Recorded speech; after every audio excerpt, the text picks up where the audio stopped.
All right, guys, we're going to do a new series called The Ambassadors from Image Comics, made by Mark Millar and Frank Quietly. I got this, I believe there's 6 issues. I got all of them. And yeah, I was curious about that because it's something new. And that leads us to, I don't know, the Millerverse or whatever. So yeah, let's dive in and see if it's actually good, right? Drawn by Frank Quietly. I believe that's how you say it, Lee? Quietly. I'm not. Correct me if I'm wrong. Anyway, I love his art. His art is something else. It's very recognizable.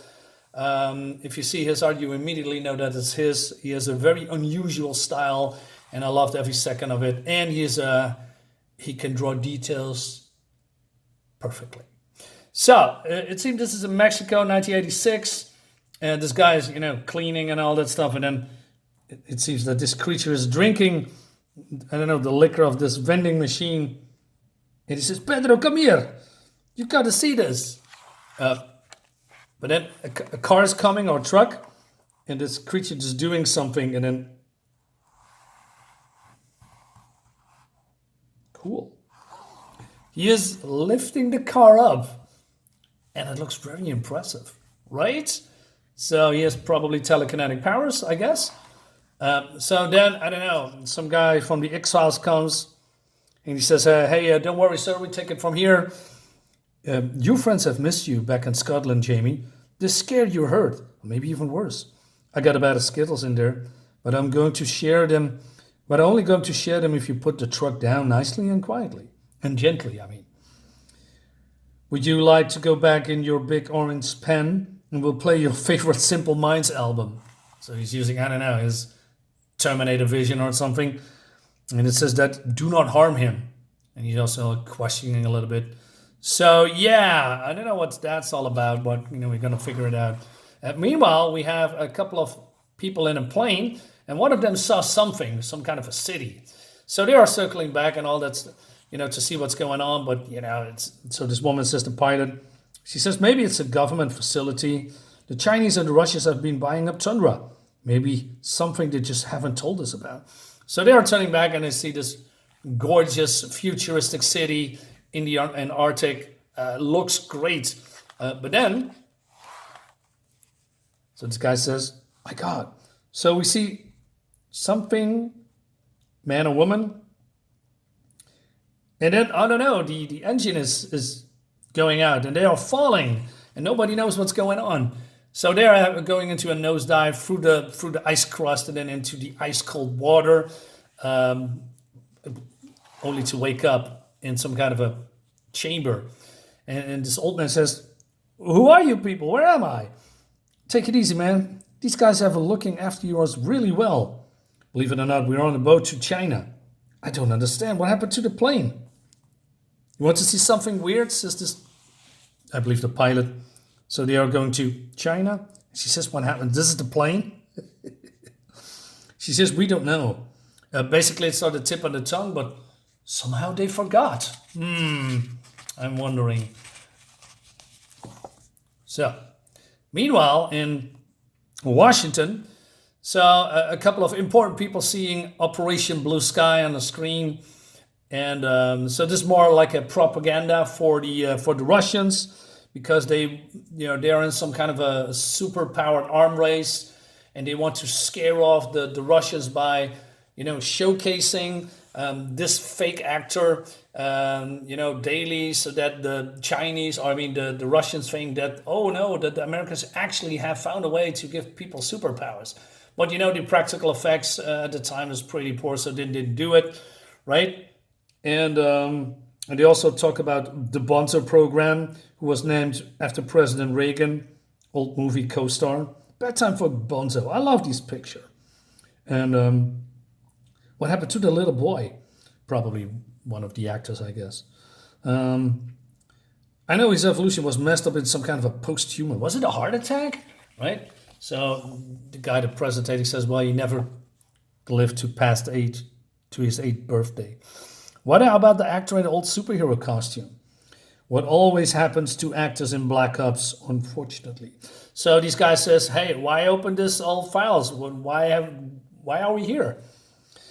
Because a private individual has just succeeded where the world's governments have failed for decades. Someone has created a real life Superman, and our intelligence tells us they're about to go public. Oh no! Is this a joke? Unfortunately not. We understand experiments have been happening in secret on Arctic City and financed by a billionaire we're trying to identify. Surely this is excellent news. Can we just bring him into the fold and co-opt his technology?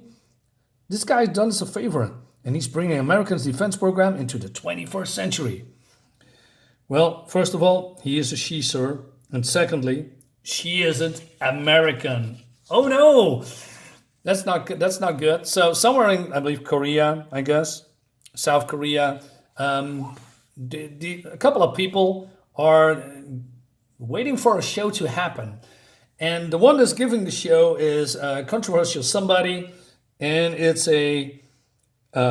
well, her name is called Chun Hee Chung. Sorry if I pronounced that wrong.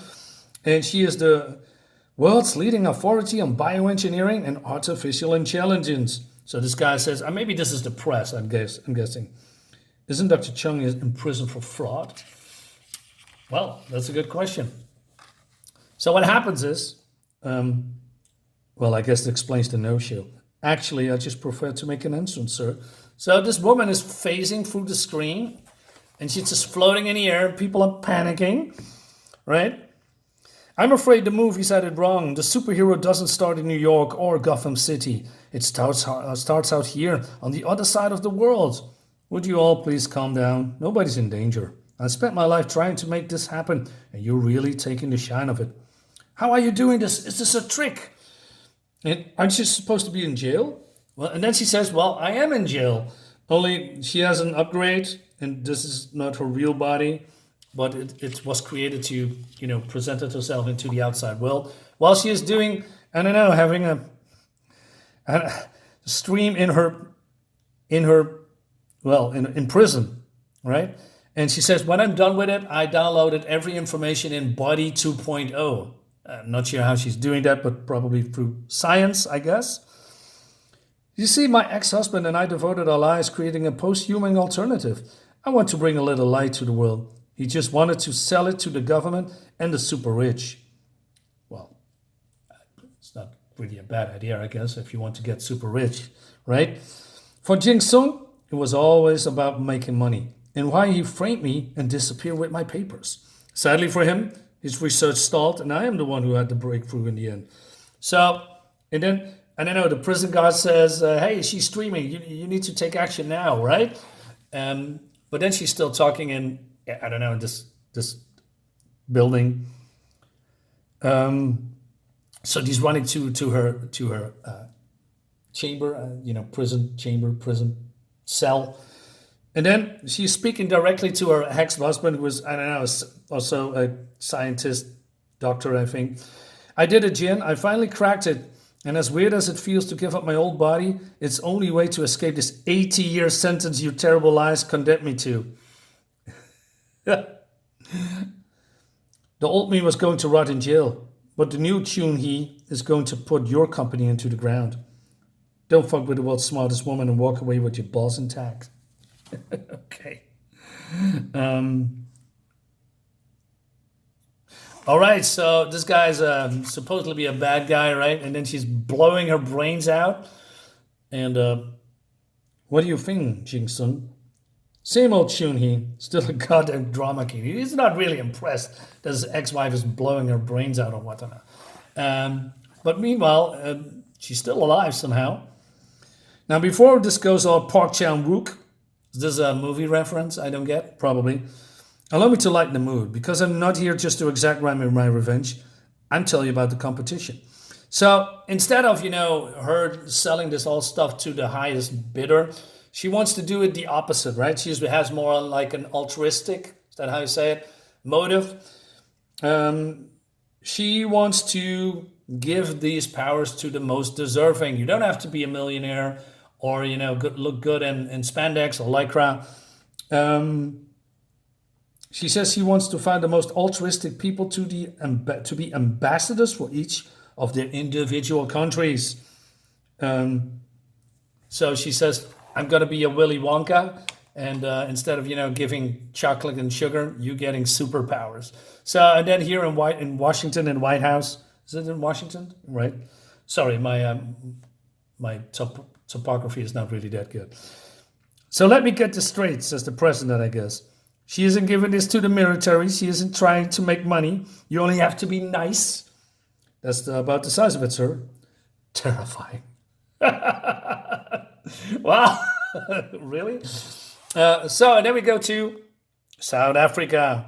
So then the bartender speaks to this guy and says, "Hey, what do you think about this whole thing? Could this be a hoax, right?" He says, "Oh, it's for real. This has coming a long, long time. The superheroes aren't just in comic books anymore, pal. They're living right among us. They're living among us right under our noses." So and then he says, "I see you back there. I don't even need to turn around. I can see you all sneaking in while I'm talking. I'm already disabled the triggers on your rifles." So these people want to hurt him. But then he says, "That's you shitting yourself. That's your cock turning inside out. That's your eyes rolling back in your head and your skull crushing your brains like a grape." Wow. I always loved, like I said, FRANKQUITELY's art. He can do this stuff so good. Right? The whole profanity with the, well, it's not really profanity, but I'm pulling your dicks inside out. Yeah, a little bit overboard. It's a little bit too edgy. I don't mind this stuff, right? And but shitting yourself. It's just, oh, let me show how untouchable I am with my powers. So I'm doing all this degenerate stuff. Just kill them, right? In the most gruesome way. I'm fine with that, but that's probably my only complaint here for now. So he says, "I let you live because somebody has to pay my bill." And then he walks away. And that leads us to the next issue. So yeah, I don't know where this is all going. Yeah, well, it goes into the big game that I don't have. I'm not sure if I want it. Because Mark Millar is good, but it's sometimes a little bit hit and miss with his work. Sometimes it's a little bit too edgy. He's trying to be too edgy, in my opinion. But he's doing actually something different, and that has a lot of people interested in. And it piqued my interest as well. So, and I also heard that every comic has a different artist, maybe a different writing team as well. I'm not entirely sure. So we're going to see if it's all working out. So guys, let me know what you think about this. Did you read it? Do you want it? Leave a comment below. Subscribe to my YouTube channel. I'll see you next time. Bye-bye.